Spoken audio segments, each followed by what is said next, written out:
Our next speaker, Miranda Workman, comes to us as president of her own company, Perfect Paws Animal Behavior Center, that focuses on solving problems. At the SPCA Behavior and Training Department, she's written several educational documents for adopters and various behavior and education seminars for staff and volunteers. She serves on the board of directors of the Certification Council for Professional Dog Trainers, but she also teaches animal learning courses for us here at Canisius College. And Miranda Workman is going to give us an insight into solutions to some of the cats in shelter problems. Miranda.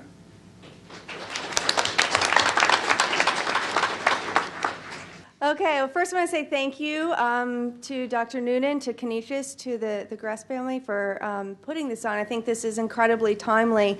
As someone who is on the front lines in a shelter situation, I do work in the Erie County SPCA as a behavior specialist.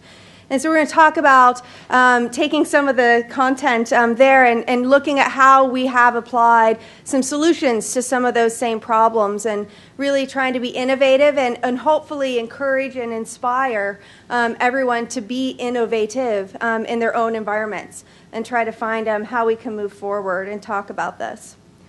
So I want to talk first about why it's important. We talked a little bit about it first, but when we really think about what is a cat's life in a shelter environment, they go from, so we go from cats, if we go from the extreme, so in a home that has a social network, that has predictability, routines, access to food, exercise, shelter, and you go from that situation, and as a contrast, you then move here. And if you think about what happens to that cat, so if we're looking at the individual, they're losing their routines. They're losing a social network. And as much as we've talked about cats being solitary, I think we've underestimated them. I really do. So that is important. Lack of access to exercise, and especially affecting our overweight cats. That's important. They're in a new unknown environment. They have little to go on. They undergo routine medical procedures, usually as one of the intake parts of the shelter. So their first interaction with us is medical procedures, not the best, kind of first impression to leave. And again, that limited housing space. So all of that happens at once to this individual. So what then happens is the result is we get cats with increased stress. And we've just talked about how that increased stress can lead to decreased immunity, to disease. So you stress a cat, more likely it's going to get ill. So we have to look at decreasing stress. They get frustrated because they just don't have enough information to know what's going to be happening to them. Then we do see either new behavior problems arising or changes in behavior because of the stress. So we get aggression. Sometimes our longer-term residents, I see this a lot, where they've become so frustrated that they will either start to lash out and become aggressive, or they may become depressed and actually start to withdraw from social contact. And then we sometimes see elimination disorders. So we see changes in those. So if you think if you had been plopped into a new environment and had to undergo that, this is a lot, right? This is a lot to take in. So, we see these pictures, and this poor kitty is so stressed, and she's just choosing to kind of, almost you could see her looking through you, right? Because she just can't interact. She's too stressed. And this one obviously having a different reaction to that same stress. But those, although different problems are caused from the same problem of that increased stress, lack of routine. So the first thing that we think about when we have a cat come into our shelter is being thoughtful about where and how that cat may be housed. So you may have different situations where you may have single cat housing. So they are in that cage environment, whether that's because of medical reasons, so we're monitoring something, or we have a contagious situation, so they are housed singly, or they really have demonstrated that they aren't comfortable being around other cats. That may be a better option for them, versus a multi-cat free roaming situation. So you can see our kitty here hanging out on the little bridge. So looking at what is the right housing environment to address their needs. And then once you have that, so single or multi kind of in your head and make that decision, the next piece you really have to think about, which we often forget, is traffic pattern.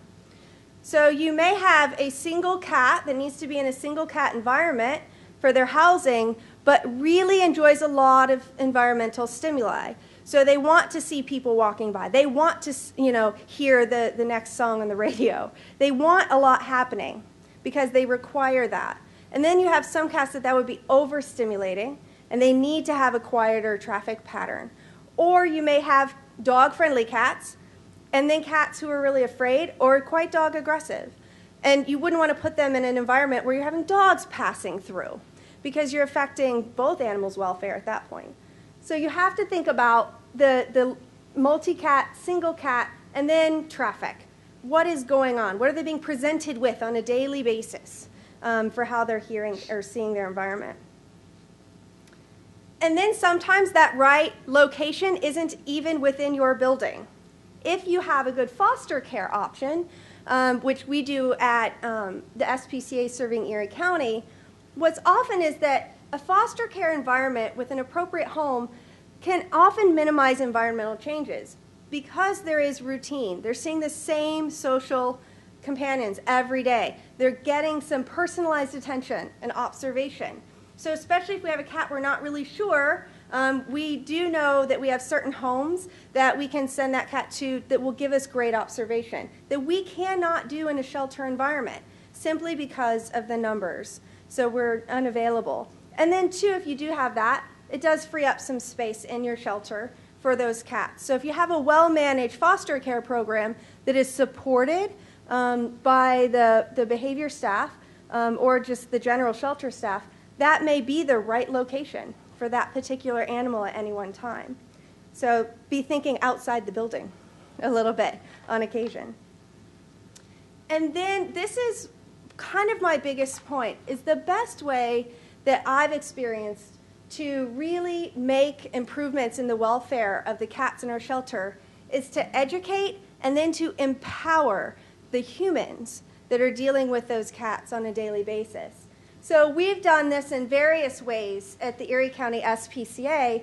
So we have what we call the Greenlee Project that had happened that was a very concerned group of staff members that realized there were welfare issues and wanted to address them and wanted to educate and learn. So they came together and present in-service to the staff and be able to talk about some of the questions we're talking about today, be able to address them.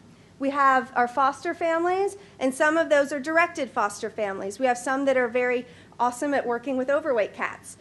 We have some that are great with working with digestive issues. We have some that are better working with aggression cases. So we use them. We have the Make It Click program, which I think is amazing because this actually is a parent-child program. So the parent will come in with the child. We teach them some basic target training and clicker training. And what happens is then we get good positive associations with children, and we're getting cats who are seeing people and willing to come up to the front of the cage for some interaction and training. So that makes that cat more adoptable because it's now being seen. It's not in the hidey box. The stress is decreasing. It's able to actually interact with people. So that's really important. Our advocates, I call our behavior triage unit. They are trained in additional information about feline behavior and really what to look for as far as stress. They do know clicker training. They are trained how to observe behavior and then tell me that the cat's pupils are dilated, the ears were back, rather than saying the kitty was scared or it was very happy today. We're getting actual detailed behavior information on a regular basis. We do public education seminars, and then we have a TLC program that works with an inner city school in Buffalo, and they do address the cat question and occasionally do work and train the cats. So there's a lot of ways, a multimodal approach here of really empowering the people that you've educated to do something and to be able to talk about it. So once they know, we all have to talk to each other, which is the other part, is human communication. That can be difficult when there's a lot of moving pieces. We've addressed this by having feline behavior logs that travel with the cat. So if it goes from the infirmary to the home cat room or to a village room, we know exactly what's been going on with that individual. So we're looking at them as single units, not as a cat overall, that it's an individual. And here's what's happening with this person and with this particular cat. So I know what the trends are in behavior. The advocates communicate on a specific Facebook page so that they can share what happened with each individual. So I went on my shift, this is what happened, and so the next person checks that before they come in. And they know, I need to go work with Fluffy today because Fluffy is starting to deteriorate. So we know that. We have staff volunteer liaisons, and we have a very clear communication tree so that we all know how to talk to one another. Because we can be having wonderful experiences or bad ones, but if we don't share them, we can't do anything about it. And then we talk about what those groups do is training and enrichment, so providing tactile training. We have a fabulous, our advocates have toy making parties so that they can actually start to figure out different ways to enrich the cats, that those toys serve different purposes. A lot of play goes on. They do train. And all of that relates to some really awesome classical conditioning, that these cats are getting a good experience every time someone looks at them, every time someone walks past. And that is really a big part of that battle, is keeping the cats interested. When they're in an impoverished environment and 1,000 faces pass a day, what's the point of looking at the next one? Why care? We're giving the cats a reason to care, and I think that's super important. So quickly, just to give you an example that bring this down to individuals again, this does work. Athena was a cat who came in that would not use her back legs. Despite a lot of diagnostic testing, we're never able to identify why. She started to languish, and we started noticing she would actually face the back of the cage, would not interact at all. That's a problem, right? Not only, she's becoming more and more at risk, because not only is now we have a medical concern, but now we got a behavior concern on top of it. So because of that, the veterinarian noticed it, placed her in foster care. They were able to identify what her particular reinforcers were, which happened to be chicken wings. So you know she's a tried and true buffalo cat. And social interaction with humans, actually, to the point where she actually learned to walk again, just because of that environment. We made good choices, and we moved her forward. And she got adopted by a great family. The opposite side of that is we had a cat who was brought in as a stray. He was picked up, literally, physically, by the individuals, walked in. As soon as he entered our shelter, his stress level had to have skyrocketed because he became untouchable, actually to the point where he was considered quite aggressive. I was crazy enough to try to work with him, and I want to show you, if I have a moment, I want to show you day 1, about day 10, and then day 15, placing him in a foster care environment. What happened? Okay. I'm attempting to enter my office. He is in the cage. Hi, buddy. Hey, honey buns.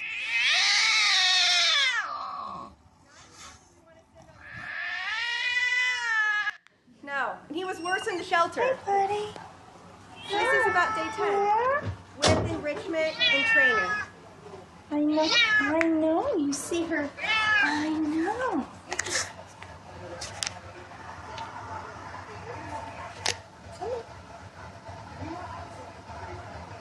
Look at that. I think I cried that day.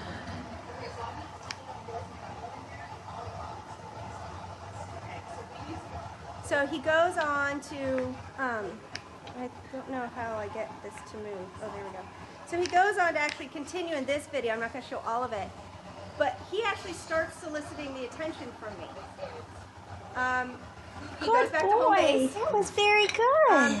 And part of That this was very good. we take so many choices away from cats in a shelter environment. And this was providing a chance to give him choices.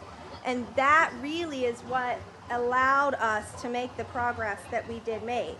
So this goes on for quite a while, but then I want to show you this. Yeah, you're like, yeah, great, that's just with one person.